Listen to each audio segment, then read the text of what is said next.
Hello, everyone. This is Kevin Valadares, and coming to you with the first part of the PowerPoint presentation for our First Steps Advanced Care Planning Facilitator certification. I'm also going to walk you through the packet that you've received, and as I said, cover the first set of slides. I'll also be pausing in here, which will allow you some time to watch 3 videos as well and come back to it. So like that, uh, I think this is an efficient use of going through the PowerPoint, which will, as I said, be divided up into 3 parts. So first, before I start the PowerPoint, let me just sort of walk you through what's in your booklet here. You'll see, and I'm flipping through the booklet as I'm speaking to you, so you can do the same thing. The first thing you'll see for this is an entire PowerPoint presentation. It's about 62 slides. There's 3 of us who will be walking you through this. Myself, Elizabeth Wilderman, who will take the second part, and then Jennifer Palmer will take the third part. And you're going to get to know the 3 of us quite well. After the PowerPoint, you'll see a First Steps ACP conversation guide, meeting with an individual and agent if present. It's a few pages long in green. And then you'll see a second conversation guide, adults with chronic illness, meeting with individual and agent if present as well. So those are really important throughout this entire training. And then after that, you'll see a series of role plays, and you can just see role play 1, which is green. You'll be doing that on Monday. Role play 2, which is in blue, you'll be doing that on Wednesday. And then role play 3, which is CPR, you'll be doing that on Friday. And so we'll walk you through that on Monday, Wednesday, and Friday. And that's essentially a bulk of what you're going to do during our 1-hour times together on Monday, Wednesday, and Friday. After that, in the packet it's about 20-something pages long. It's an excellent resource, 24 pages long, the Facilitator Handbook for First Steps ACP Conversations. And what that is Respecting Choices created this as a series of questions for facilitators that facilitators get asked. And so it's really an excellent guide that they've accumulated over the years, and we'll dive into this throughout the PowerPoint, but also in the role plays as well. The next thing you'll see in your package, and it's a very colorful document, the Indiana Advanced Healthcare Directive. You'll see in the bottom right-hand corner, you'll see Prepare for Your Care. That's the program that we're going to be using and promoting throughout our work here. This is a specific advanced directive. Followed by that is the official state Indiana Healthcare Representative Appointment Form, 2 pages for that, followed by the last page in your brochure is a Prepare for Your Care brochure pamphlet that we use. So I just wanted to walk you through that so you know what's in here, but I'm going to start with the PowerPoint, and since I have the first part and the longest part as well. So Respecting Choices, just so you know, is a division of CTAC. CTAC is the Coalition to Transform Advanced Care. USI's had a relationship with Respecting Choices actually since 2014. And I'll introduce you to a few folks, and you'll see a couple of them in the video as well. But as an organization that was born in La Crosse, Wisconsin, and now has tentacles all over the world, but especially the United States, we're really proud to have this ongoing relationship with Respecting Choices to really educate and promote advanced care planning, especially in Indiana. And so really the goal of Respecting Choices is simple. It's to promote the notion that care is respectful and responsive to patient preferences, needs, and values, ensuring that values guide all clinical decisions. And this comes from Crossing the Quality Chasm, an IOM report from 2001. And it's a big part of what this training, First Steps ACP Facilitator Training, is geared to do. And so respecting choices as a person-centered and family-oriented care organization that at its heart promotes advanced care planning, which they believe is person-centered decision-making. At the same time, they're also involved in shared decision-making in serious illnesses. So you see this slide here. The top part of it focuses on what you're going to be doing and exposed to. And you've already experienced this through the online modules as well, which is advanced care planning, which is preparing for future healthcare decisions. But there's another arm to respecting choices that I'll introduce just in a second, which is shared decision making for individuals who are currently engaged in undergoing serious illnesses, where they're poised and need to make current healthcare decisions, they, their families, and the healthcare providers that take care of them. So what Respecting Choices has created is a platform where person-centered decision-making and advanced care planning happens throughout stages of one's life. This is, I think, an excellent slide here where, and I'm going to just pull up the whole thing. You can see it on your slide as well, where what you're undergoing is First Steps Advanced Care Planning on the left-hand side. And the target population is adults who have not started or engage in any type of planning process related to future healthcare decision makings. It doesn't matter how old they are. Certainly we say that it's for all adults, so 18 and older. But advanced care planning is an ongoing set of ongoing conversations. And so first steps could occur at any time. Respecting Choices also recognizes that there needs to be other targets. And so they've created a next steps ACP and an advanced steps. USI is very involved in advanced steps for target populations who perhaps are in the last years of their life. And a group of us led a project, a state-funded project that is actually coming to a conclusion right now with nursing homes in southwestern Indiana, where we worked with nursing home residents. And you see on the right-hand side, the key to this is having a certified facilitator, which is the training that you're going through, that really models this and facilitates conversations for individuals. And so that's a key thing, because the idea of just coming to this by oneself is very challenging. And so the role of facilitator is really to guide individuals and their families through this advanced care planning process. Respecting Choices also has one more arm, which is geared towards physicians, which is involving individuals who are currently experiencing serious illness.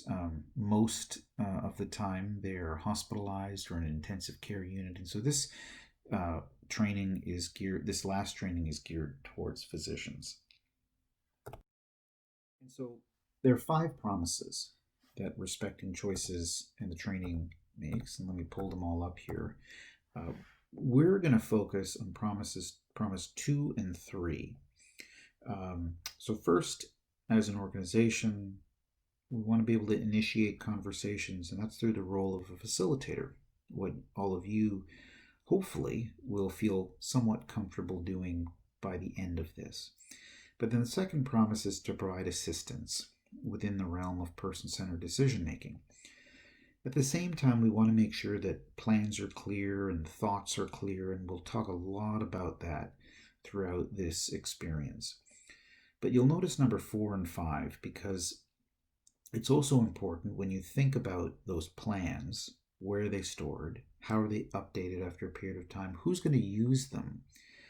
And then how are those preferences and decisions going to be honored? So number 4 and 5, a little bit out of the realm of what we're going to be discussing today. We're really going to be focusing on building up your skills in terms of facilitating ACP conversations.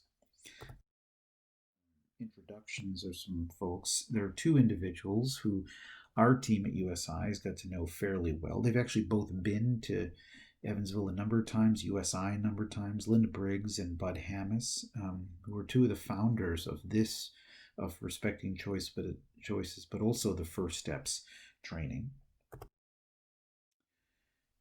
And at the same time, this is the lead team, and we're really privileged again to work with Stephanie Anderson, specifically the executive director, and Pat Tiddell as consultants in our work specifically. And this is just a list of some of the same individuals, the planning committee, who really created this First Steps training. All right, so let's get to the meat of stuff. This is the certification that you're all going through. The certification is a skills-based educational program and includes 3 things, actually 2 things. I'll save you the angst here. There's no written test, so you can cross number 3 off that. I should really take this off the slide because it just mainly scares individuals. There's no written test for you, but there's another level of certification for individuals who would like to be instructors. So Elizabeth and Jennifer and I are instructors. So is Karen Austin, the instructor of the gerontology class. And we all had to go through this examination. But for you, we're really interested in guiding you through the content, through conversations and strategies, and also so you can demonstrate some skills through the role plays as well, so you can have a basic level of competency. And that's really the goal, a basic level of competency when it comes to facilitating advanced care planning conversations.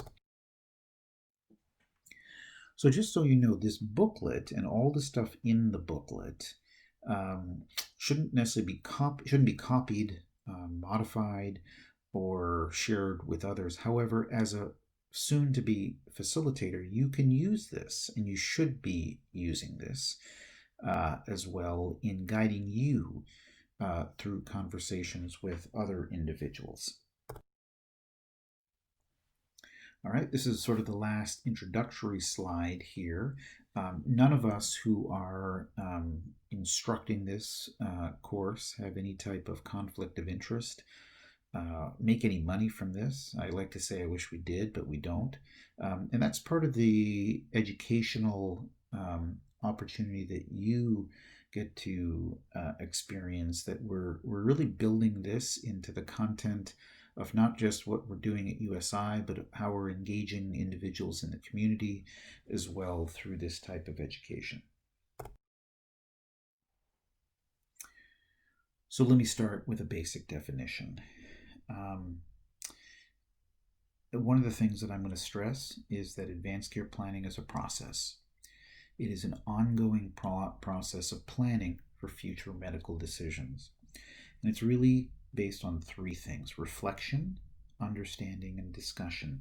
So the reflection is on what current goals, values, and beliefs an individual has, and that includes spiritual, personal, cultural as well. And it's really thinking about those. But it's also about understanding potentially future situations and decisions. Now, it's not possible to understand every future scenario, certainly when we don't know what the future brings.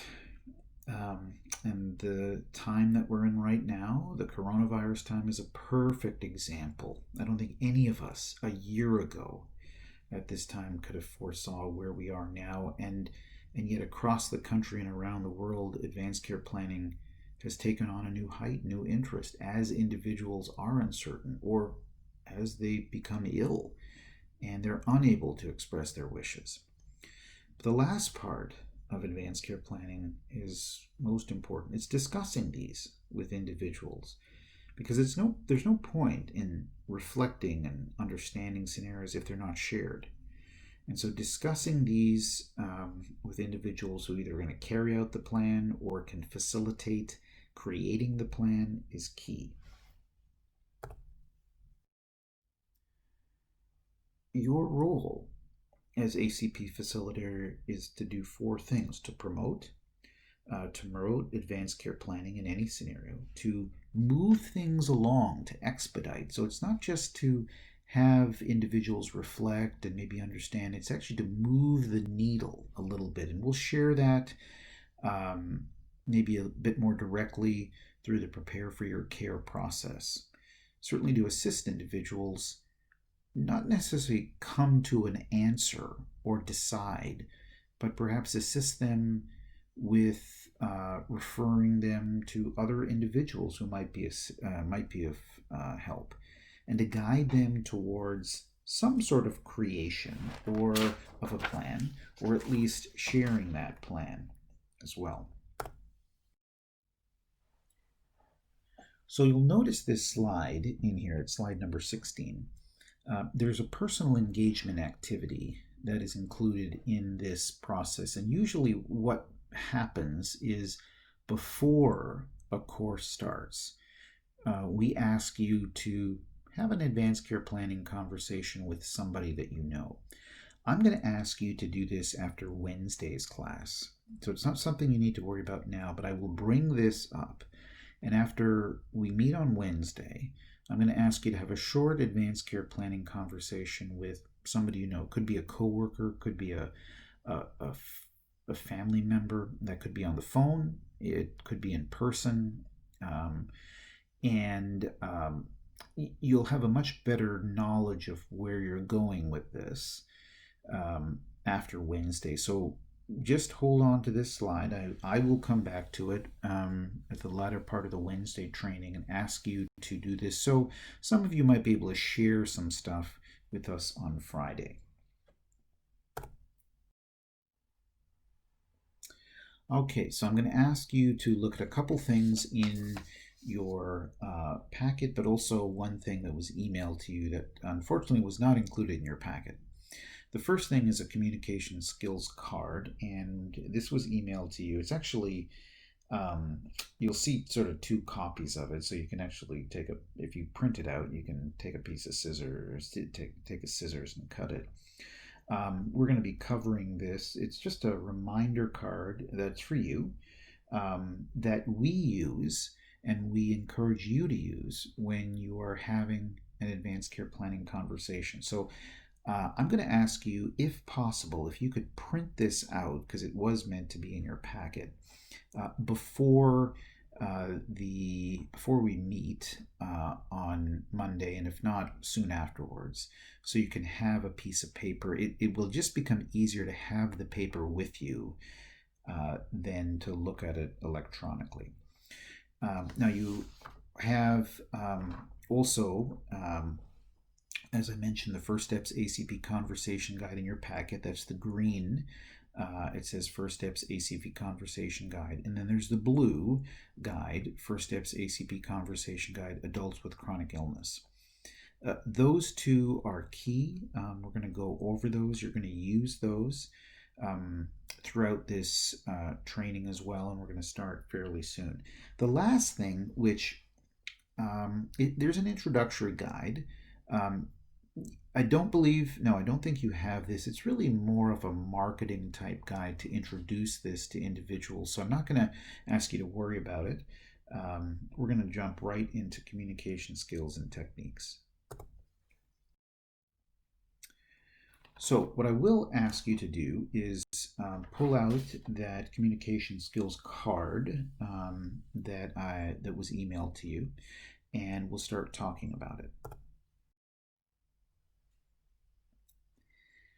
So you'll see on the card skills that all of us can practice, and you'll also see underneath each set of skills, perhaps a suggested comment or question and guide that individuals might be able to use. Because what you're tasked with doing is using these communication skills as you are facilitating conversations.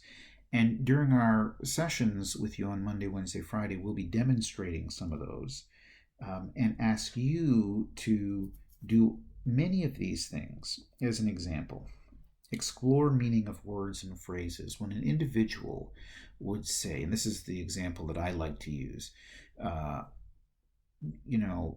oftentimes individuals will say, I don't want to be a vegetable.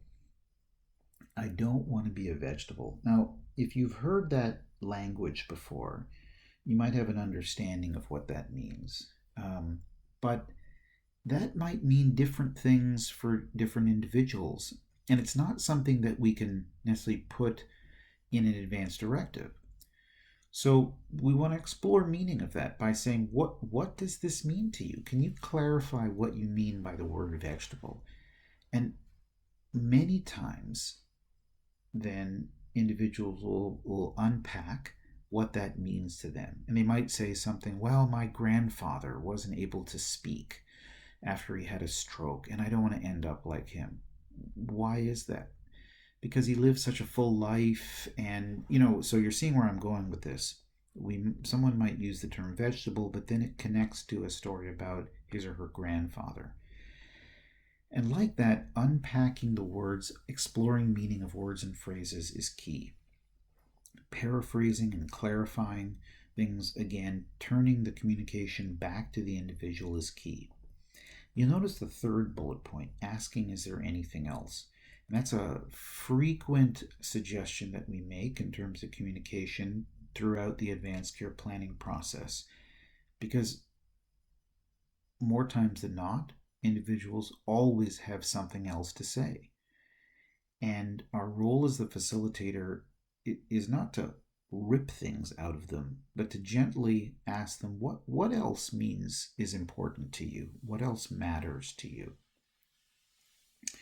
And so throughout the YouTube videos that you'll be watching, you'll see some of these, and I'm going to ask you to keep this communication skills card out while you're watching the video so you can actually see how the facilitator in question discusses some of these things. So I'm going to keep going as well and talk about some additional communication techniques that are important. So there's 3 things that we highly recommend facilitators embrace.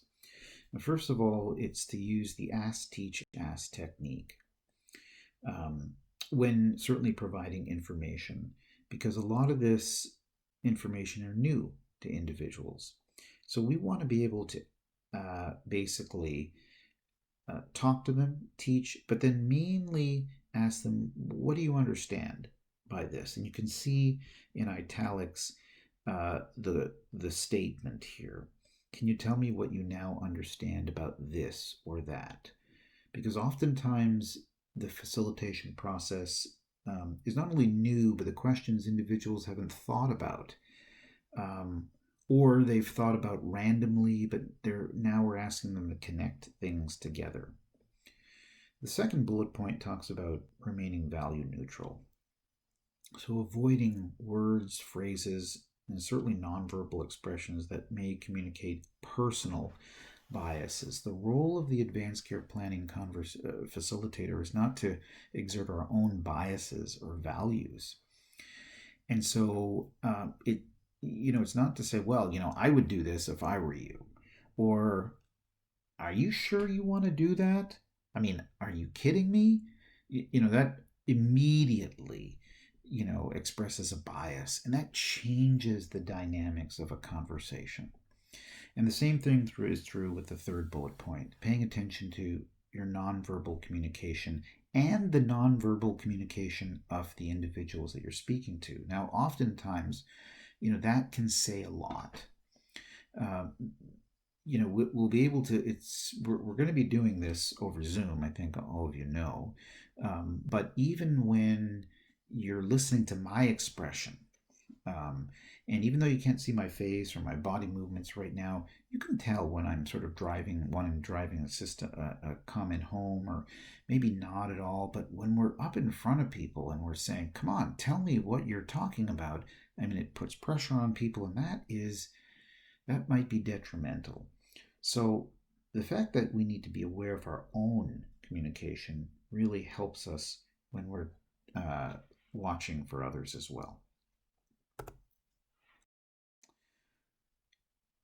So I'm going to ask you to turn to the First Steps ACP Conversation Guide. It is green, and I'm going to walk you through a few things as I'm going through the PowerPoint, but please have that out as well. You can sort of go flip back and forth between the PowerPoint and the conversation guide as well.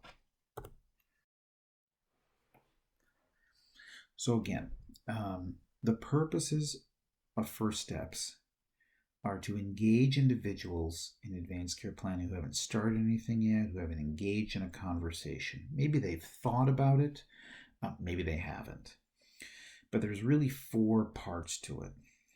It's to introduce this and motivate them to go through it. This is really a positive, really, experience.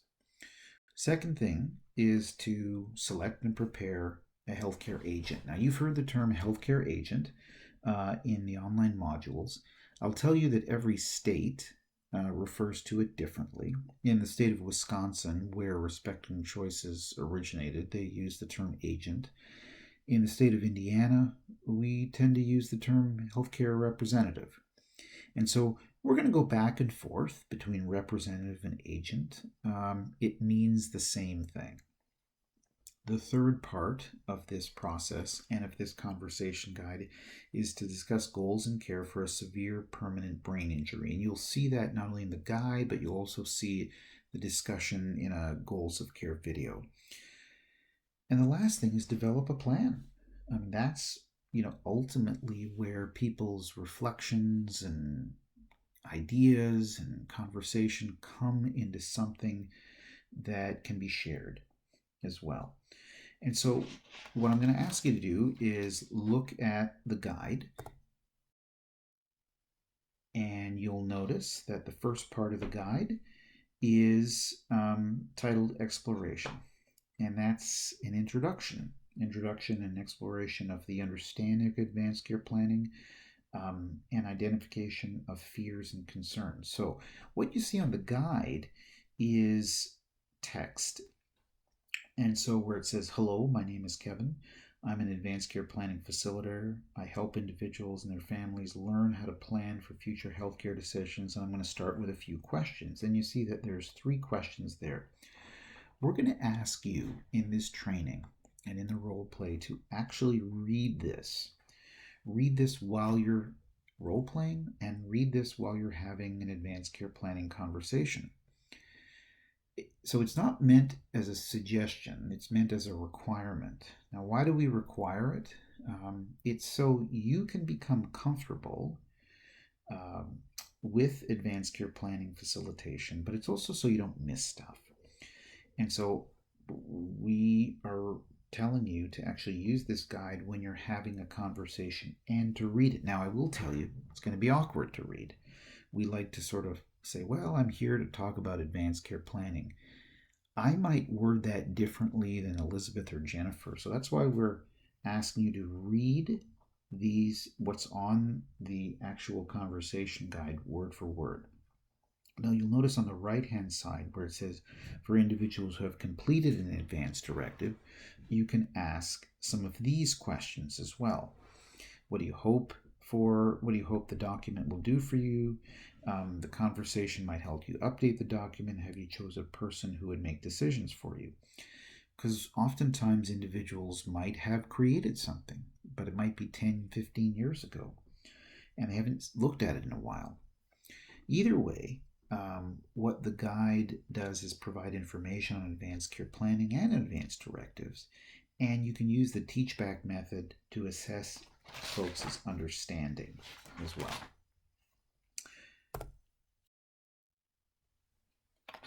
So what you'll see are key messages of advanced care planning description. And you can see in the bottom of the first page of the guide in the box, that again is something that you can read. Advanced care planning is for all adults. It's thinking and talking about future healthcare decision making, blah, blah, blah. And the next sentence is what an advanced directives is. It's important to write these down. So we're going to ask you to actually read that as a way to educate individuals on why they're here and what advanced care planning is and what advanced directives are. And then you see the bullet points on the slide here. This is some key messages. It's for any adult. It's if you're unable to communicate. It's where others have to make a decision with you for you. It's a conversation with the person that you choose. Helps you become more aware of your goals and helps you talk to and prepare your agent or representatives and other family members. So this is a summary, these bullet points of why advanced care planning is important.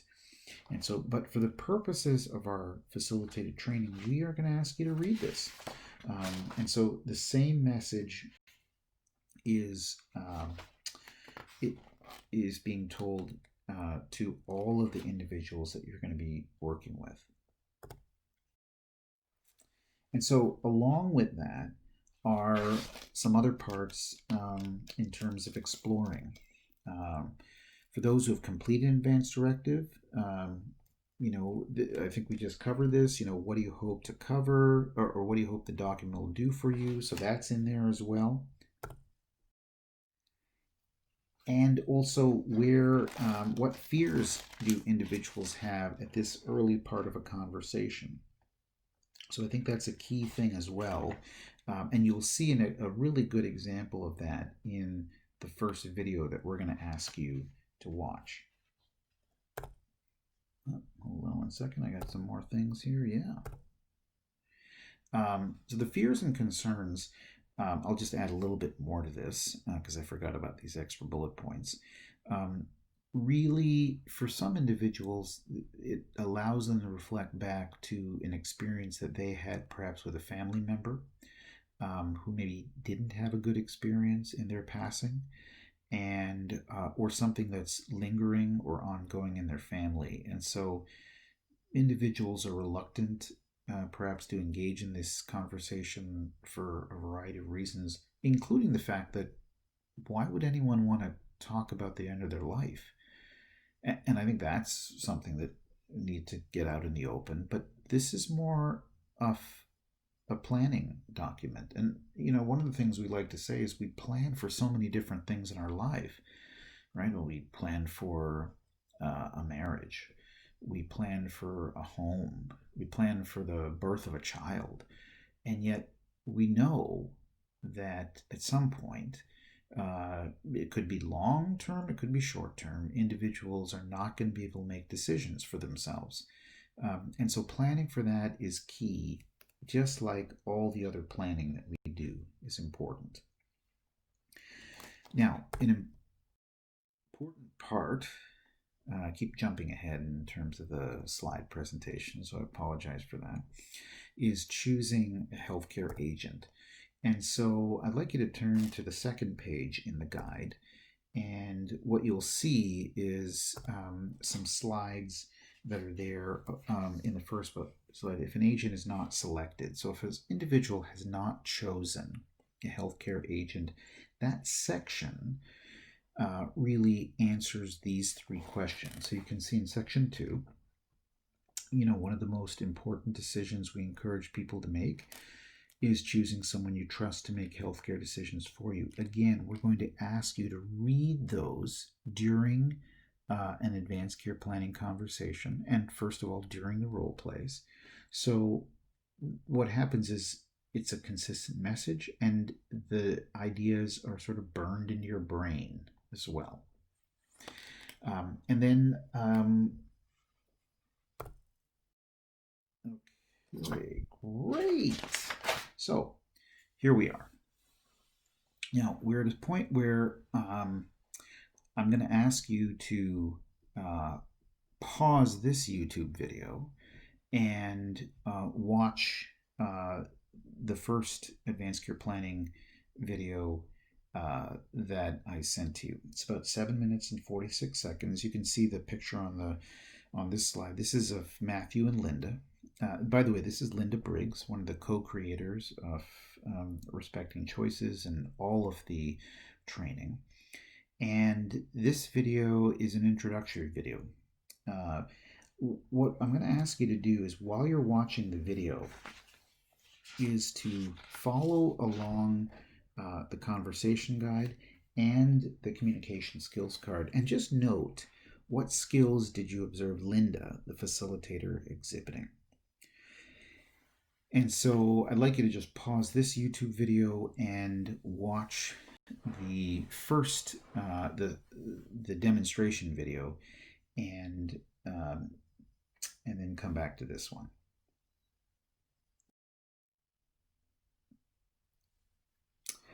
And so I'm hoping that you watch the video right now, and there are lots of skills, certainly that Linda exhibited in terms of discussing this, at least this first part of the advanced care planning conversation with Matthew. And what I will ask you to do, though, is save some of those, and we're going to discuss these on Monday, just in the first part of our training, so for all of the 3 videos. So I'm not going to discuss it now, because I want to go to the second set of slides, and really a little bit further along.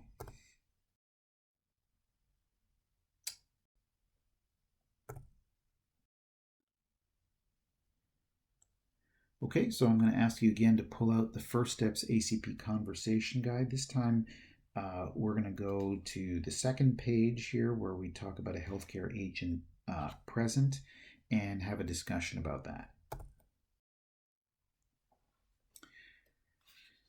Okay, so the purposes of First Steps Advanced Care Planning when a healthcare agent or healthcare representative is present are threefold. First of all, it's to really prepare the healthcare agent. It's to definitely engage them in the conversation and then summarize it, certainly if a person is ready. Now, this poses a challenge for some individuals because, and I'll use a couple of examples. Oftentimes, individuals have a person in their mind that they'd like to be their representative, or maybe they assume is their representative. I will tell you that many married couples assume that one spouse is automatically the agent or representative of the other, when honestly that person might not know all of their wishes or desires or beliefs.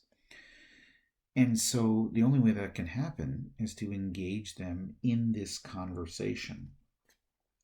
And so if you turn to the conversation guide, and I'm turning to mine right now, sorry. I'm looking at the second page. If the agent is present, certainly the role of facilitators to read through this and ask them ask them, first of all, probably the most important question. I'd like to review 4 important qualities of a healthcare agent. An agent should be willing to accept the role, so that means they have to say yes. They have to talk to the person about the goals and values and preferences. They have to follow them, even if they might not agree with them at the time. And they have to make decisions in difficult moments. Now, we're not exactly sure when those difficult moments will come or what they will be comprised of, but at least on the surface, those 4 qualities are key for the healthcare agent, healthcare representative. And if an individual is not at the onset able to do that, then it's not a problem that they step aside and perhaps another individual steps forward, of course, based on what the individual requests. So you'll also see the fourth part of the ACP Conversation Guide has to do with experiences in living well. Now, these questions are directed toward the individual, but it also helps the healthcare representative understand where that individual is coming from. And so we ask folks about, tell me briefly about any experiences you've had with family or friends who've become seriously ill or injured, like in a car accident. And we ask these questions and we ask them to give a brief description because it promotes reflection. And that's what was learned from this several times. You'll see that.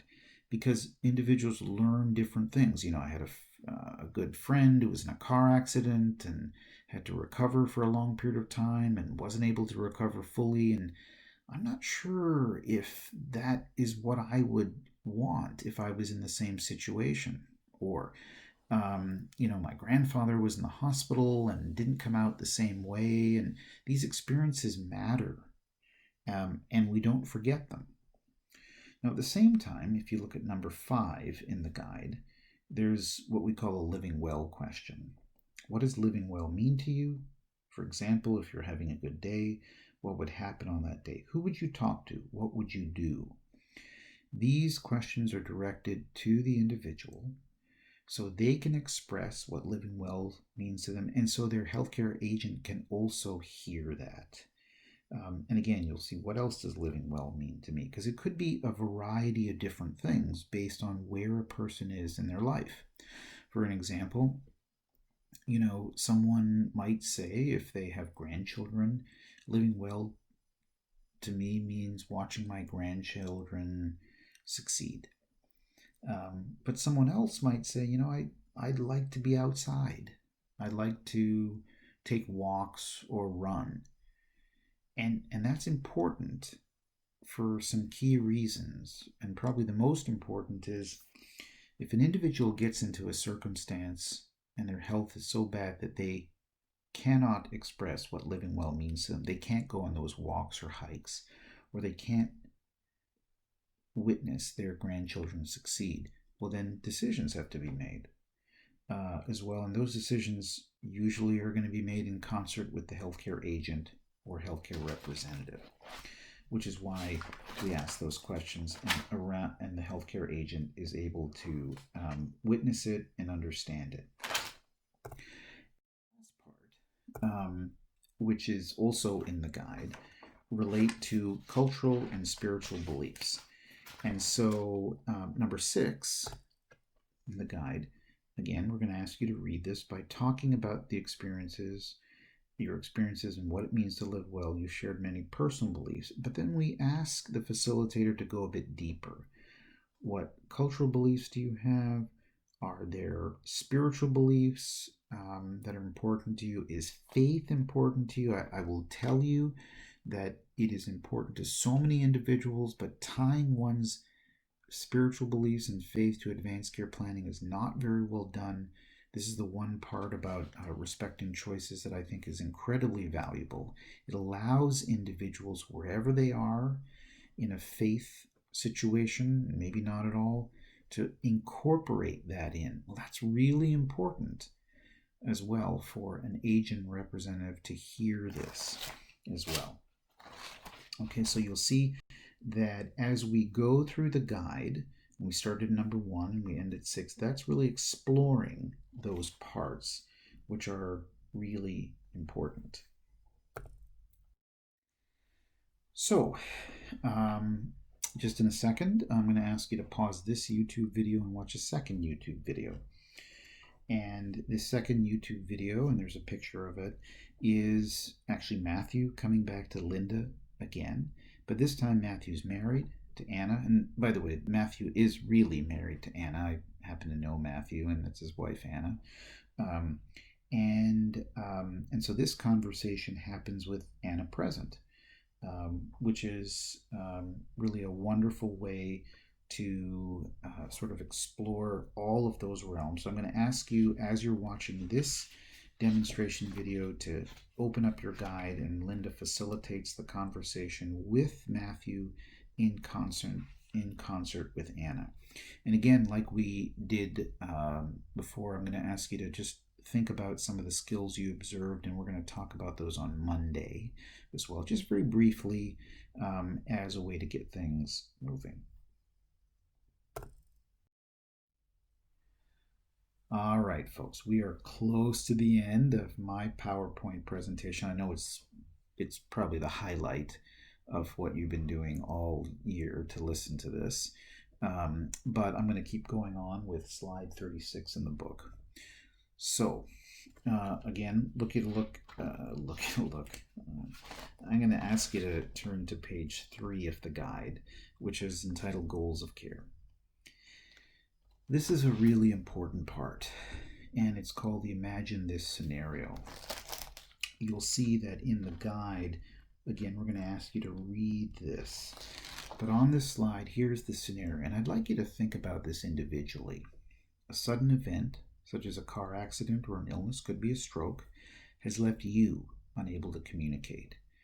You're receiving all the care needed to keep you alive. The doctors believe there is little chance, like less than 5%, you will recover the ability to know who you are and who you are with.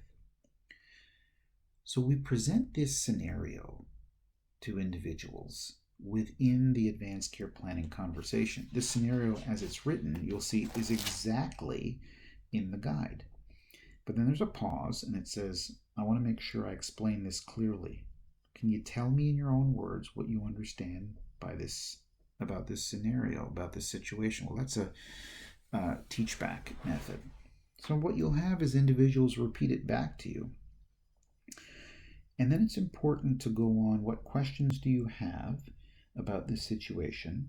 And once a person understands, you'll see where it's going at the end. In this situation, would you want to continue medical treatment, or would you want to stop medical treatment? In either case, you will still get the care you need to keep you comfortable. Now, this is a key part because we're asking individuals in this part of the ACP conversation to project ahead, to think about an event that hasn't occurred yet, but they are in the situation. And perhaps individuals might not be able to respond to everything, but in going through the ACP facilitation so far, where we've explored a variety of things, their understanding of advanced care planning, who their healthcare agent is, what experiences they have with family or friends or themselves, what living well means to them, and what beliefs they have, you're in a much better position to perhaps think about themselves in this situation. Now, let's say if someone does say, well, if it's less than 5% chance, that doesn't sound good to me. Maybe I wouldn't want to continue medical treatment. What's key about that is, again, asking, okay, tell me a little bit more. What else do you need? What else do you mean?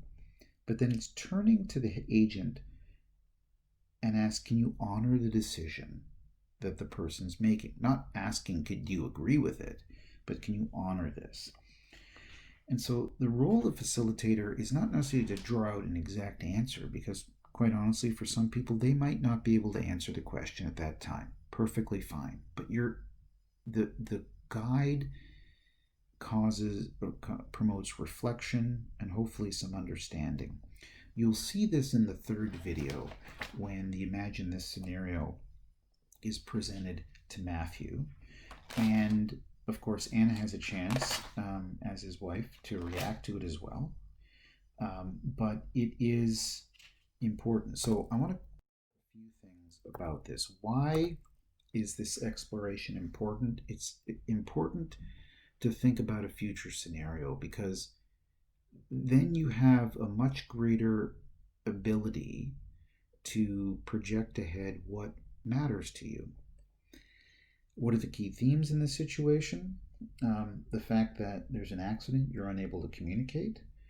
You're receiving all the care you need to keep you alive, and you're going to be comfortable either way.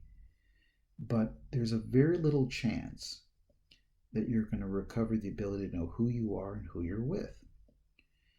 So the facilitator uses this information not to challenge the individual, and not to say, are you sure you want to do that or not do that? Or, the odds don't seem good, but is really to facilitate a discussion and say, are you comfortable then to the agent honoring this? And are you at a point that we could include this in your advanced care plan?